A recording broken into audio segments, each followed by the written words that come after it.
Imagine this. You're standing at the edge of a cliff, the wind howling around you, and every path behind you seems blocked. What if, in that moment of despair, a quiet voice whispers that it's all part of a bigger plan? Today, I'm sharing a story that reminds us, never lose hope, because God has a plan for you. Let me take you back to a small town nestled in the hills, where life moved slow and steady, like the river that wound through it.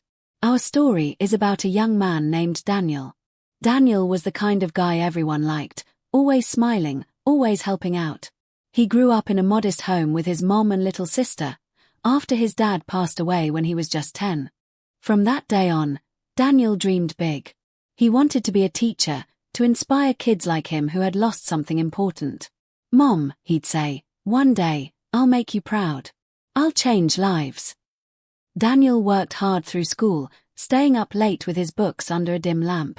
His mom cleaned houses to keep food on the table, and his sister, Lily, looked up to him like he was a superhero. By the time he finished high school, Daniel had earned a scholarship to college. It wasn't much, but it was enough to get him started.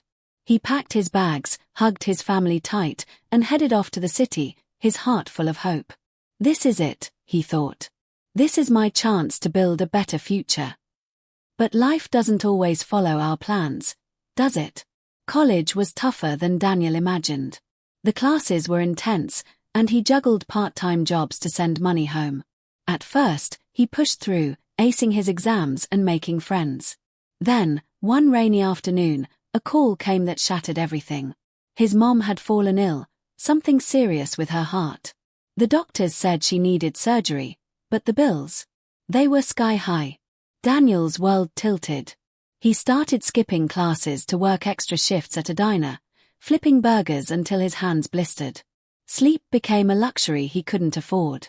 As weeks turned to months, the stress built up like a storm cloud. Daniel's grades slipped. He failed a key exam, and his scholarship was put on probation.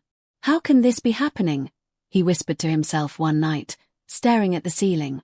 His mom tried to stay strong on the phone, but he could hear the worry in her voice.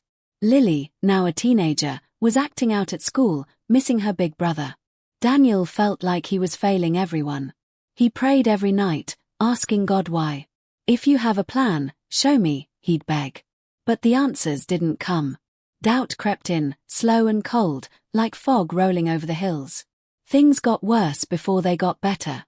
One evening, after a long shift, Daniel got a letter from the college. His scholarship was revoked. He couldn't pay the fees on his own. Devastated, he packed up and headed home, feeling like a failure. Back in town, he took a job at the local factory, assembling parts day in and day out. The work was grueling, his hands calloused, his spirit worn thin. His mom's surgery was delayed because they couldn't afford it yet. Lily was distant, buried in her own troubles. Daniel stopped smiling. He stopped dreaming. "What's the point?" he'd think. "I've tried so hard, and it's all falling apart."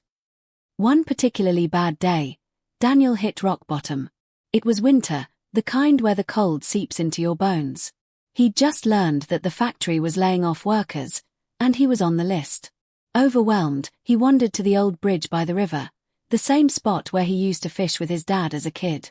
The water rushed below, dark and unforgiving. Tears streamed down his face as he gripped the railing. "God, if you're there, why let me suffer like this? Why take everything away?" In that moment, despair wrapped around him like a heavy chain. He wondered if jumping would end the pain. The wind picked up, howling as if echoing his cries. But then, something happened. A soft light broke through the clouds, a rare winter sunset painting the sky in oranges and pinks. Daniel paused, his breath catching. And in that quiet, he heard a voice, not audible, but deep in his heart. It was like a memory of his dad's words. "Son, storms don't last forever.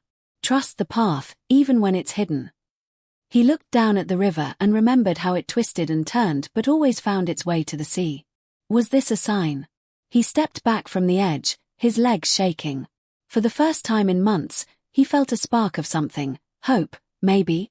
He knelt right there on the bridge and prayed, not with anger, but with surrender. "Okay, God. If you have a plan, I'll wait. Just help me see it." The next morning, Things began to shift in ways Daniel never expected. A neighbor, an old friend of his dad's, stopped by with news. He'd heard about the family's struggles and connected them with a charity that helped with medical bills. His mom's surgery was scheduled within weeks. Relieved but still jobless, Daniel volunteered at the local school while looking for work. There, he met Mrs. Harper, the principal, who saw his passion for teaching. "You have a gift, Daniel," she said. "Why not help out here?" He started as an assistant, reading stories to kids and tutoring after class. It wasn't his dream job, but it lit a fire in him again. Weeks later, his mom recovered stronger than before. Lily opened up, inspired by her brother's resilience. And then, the real miracle unfolded. One of the kids Daniel tutored had a father who owned a small business. Touched by Daniel's story, he offered him a flexible job that paid enough to go back to night school. Daniel enrolled in online courses, chipping away at his degree. It wasn't the straight path he'd planned, but it was leading somewhere. Years passed, and Daniel did become a teacher, not in a big city school, but right there in his hometown, where he could make the most difference. He married a kind woman from church, and they had a family of their own. Looking back, he saw how every setback had shaped him. The failed scholarship taught him humility. The factory job built his endurance. That night on the bridge, it strengthened his faith. Friends, if you're listening and feeling lost right now, remember Daniel's story. Life's twists and turns aren't random. They're part of a divine plan, one that molds us into who we're meant to be. When hope feels distant, hold on a little longer. Ask yourself, what if this struggle is preparing me for something greater? God doesn't promise an easy road, but He promises to walk it with you. Never lose hope, because He has a plan for you, one filled with purpose and light. Take a moment today. Breathe. Trust. And keep going. If this story touched you, like and subscribe for more tales that inspire. What's one challenge you're facing right now? Share in the comments, I'd love to hear. Until next time, stay hopeful.